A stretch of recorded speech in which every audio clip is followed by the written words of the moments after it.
This girl came in, did one exercise, and then spent about 20 minutes taking photos for social media. Actually, I eat everything. The first myth is that to lose weight, you need to run on the treadmill. They often complain, try to suck up, look for compromises.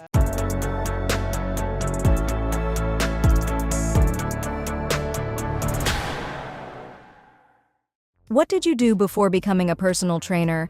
Before starting this career, I worked as a bouncer at a nightclub. I started out on face control. My first night on the job was a crowd of 1,200 students.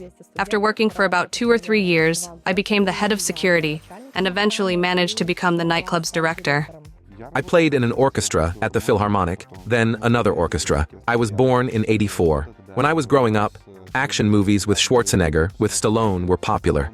I had their posters on my walls. Naturally, when I was around 13 or 14, I went to the gym and worked out, despite working in a completely different field. Before this, I worked at a factory that produced polyethylene. As a process engineer, I was the shift supervisor, responsible for cooling the process water in production. And I had to take on many part-time jobs. I even worked part-time painting, smearing, basically anything. This was even during my school years. Later, I worked as an administrator in a gaming club. Well, I juggled jobs in general. What is your opinion on people who take photos in the gym? I've seen it happen. This girl came in, did one exercise, and then spent about 20 minutes taking photos for social media. I don't understand the point of her workout. I always find it funny, the way someone comes in, hasn't even started working out yet, but first thing, they take a photo, make a report that they've been to the gym. But there are a lot of such people, so I don't think it's worth paying attention to. Everyone does what they think is necessary to take a nice photo, to check in. I'm fine with it. A girl came in, paid for 3 sessions, and when I started showing her the exercises, she says, "Show me how to do the exercises, I'll perform them, and you take videos for Instagram." So I spent 3 sessions filming her. The most important thing is that they don't compromise safety, because when they do some exotic exercises with machines, it's terrifying to watch. Just for a photo, I equate it to climbing onto a roof, standing on one leg, and taking those extreme photos. What myths exist about fitness? If I'm working out, I have to eat buckwheat porridge and chicken breast. Why? Honestly, I don't understand why. In fact, you can eat all kinds of cereals. And any meat, just try to eat lean. The cooking method is more important. And actually, I eat everything. Of course, a huge misconception again is that people believe if they work on their abs, they will get a flat, beautiful stomach. Another fallacy is the belief that suffering is necessary.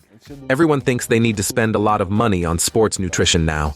They believe that going to the gym more often allows them to eat whatever they were eating before.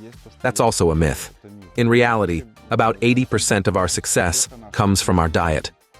Well, okay, not 80, let's say 60%. And working out 3 times a week, for an hour. People really think that's the decisive factor. No. By the way, there's another misconception among women.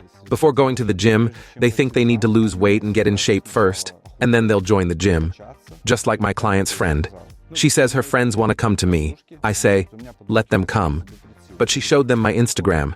They said, no, we will go to this trainer a bit later. We'll get in shape first.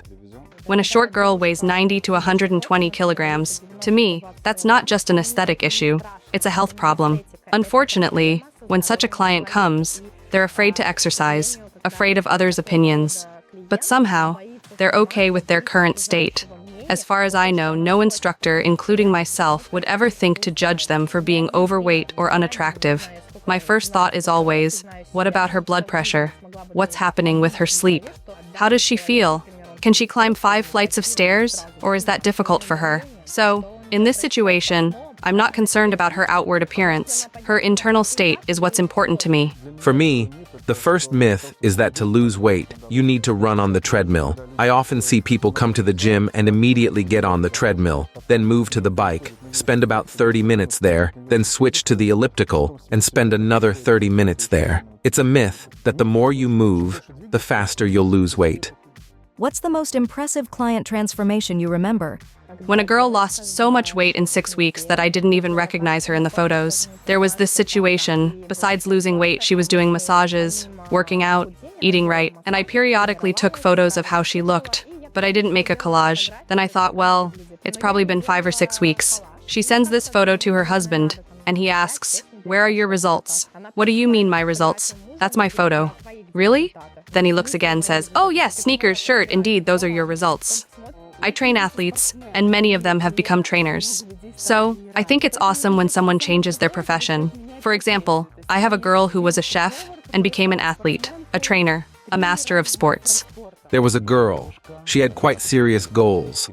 I think she even fell in love with someone. This helped her to follow the instructions completely. We lost 55 kilograms. Initially, the weight was even more. I don't remember exactly. Initially, she lifted 30 kilograms. In the end, we got down to 80. Well, 80, 78, something like that. Do your relatives ask you for advice? My mom tried to ask me about nutrition a few times. I laid it all out for her, expecting her to follow through. Then, I see her standing by the window, turned away from me. Something felt off. I approached her, and there she was, eating cookies with milk. I'm like, "Mom, you're on a diet." She says, "The milk tasted so bad, I decided to chase it with the cookies." My relatives won't listen to me the way my clients do, and I can't make them. It's like with my kids.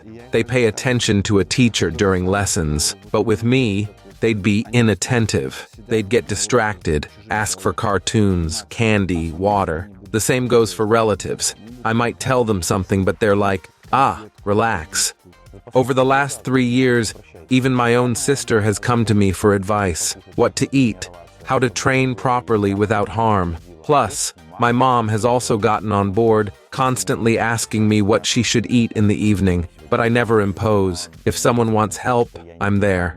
My wife didn't listen to me at first. There was even a time when she went to another girl for fitness training. After some sessions, she comes home and says she decided she needs a nutrition plan. I thought she'd ask me to make one. Then she says she needs money because the girl said she'd make one for her. I told her, "Say that again, and you're living on the balcony." I'm like, I make nutrition plans for people. You see their results. You see how I prepare for competitions, how I train, what I eat. And you're telling me some girl, not saying she's not a professional, should make it for you?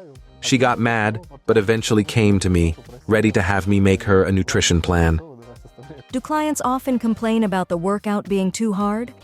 When they're asked if the workout is okay, they say, "Oh, it's hard." I used to not understand whether it was genuinely hard for women or not, because they always look so serious when exercising. But I noticed if a woman smiles, it means the weight is already too much. I was training this one girl doing seated dumbbell curls. I ask, "Is it too heavy?" She says, "Very." I suggest adding weight, maybe 2 or 3 kilograms. She's like, No, it's very hard." I say, "Okay, rest." What does she do? Sits with the dumbbells, rests, and starts fixing her hair with a dumbbell in her hand, chatting away. I'm like, "Sure it's heavy?" "Oh, very." Guys, it's hard to tell with them because they always grunt. Even if they lift 5 kilograms, they're groaning, throwing the dumbbells. And they don't just drop them, they throw them with force onto the floor. I have clients I brace myself for because I know the whining is coming. But honestly, I love them all. I just know this person whines. Some whine and work. Some really whine through the whole session, but they do it. I just tune out, like I'm wearing headphones, and hear nothing. We just work. They often complain, try to suck up, look for compromises. I tell the girls, let's cut it out. I try to adjust the workload and can be accommodating to requests if I truly know that someone is new or can't handle a certain load. But if someone starts asking for less, I say, all right, then we'll do 3 rounds. But instead of 3, we'll do 4 rounds with you. And then everything will be absolutely fantastic. Naturally, everyone agrees to go back to the original plan. Why are trainer services so expensive? I can explain why my services cost that much. There came a time when I literally had no time to rest. Demand creates supply. The demand was so high that I worked from 5 in the morning till midnight. I realized I needed to raise my prices. There are many trainers who charge less. Maybe they're not as in demand. You can always find a trainer that fits your needs. In reality, I wouldn't say my services are expensive. Each instructor sets their own rates, so you can find both budget-friendly and high-end options. However, the price doesn't always reflect the quality of service. An instructor might charge a lot, but not necessarily deliver the quality that justifies the cost. What should a good trainer be like? How do you tell if a trainer is good or bad? When you come to the gym, if the trainer doesn't ask about any injuries, illnesses, or contraindications, it's a red flag. They can't create a workout plan without knowing anything about the person. What did you eat today? Did you have breakfast at all? It's crucial. If someone comes in the morning without having breakfast, there's a high chance they could faint. A trainer must always be by the client's side, never leaving. What are they paid for? To conduct personal training or a split session. They need to be there not just for company, but to monitor exercise technique and provide support with heavy weights. Another key indicator is when a trainer keeps track of the client's weights, sets, and reps. It's wrong when they ask, "Do you remember how much you lifted?" The client paying for a personal session should only focus on performing the exercises. The most important thing is experience. It's very relevant today because there are so many inexperienced trainers. They've done courses but haven't trained for long themselves. A trainer should have teaching skills, the ability to explain. Many trainers know how to perform exercises well themselves, being great athletes, but they can't explain to someone else how to do it, what to feel, what to focus on. It's sometimes alarming to see a good athlete with a client doing something entirely wrong, and the trainer doesn't react. Professionalism encompasses everything. Not being on your phone while the client is training, which happens all too often. Not being lazy, meaning coming up with new exercises, constantly developing. In my opinion, a trainer must be able to explain to their client why they're doing what they're doing. They shouldn't just follow a template because it worked for someone else half a year ago. The person should understand and be aware of why they're doing it. The coolest quality of a personal trainer is realizing in time that it's not your zone, knowing when to stop and refer the client to another specialist. If someone comes in with anorexia, that's not the job of a trainer anymore. That's for a psychologist.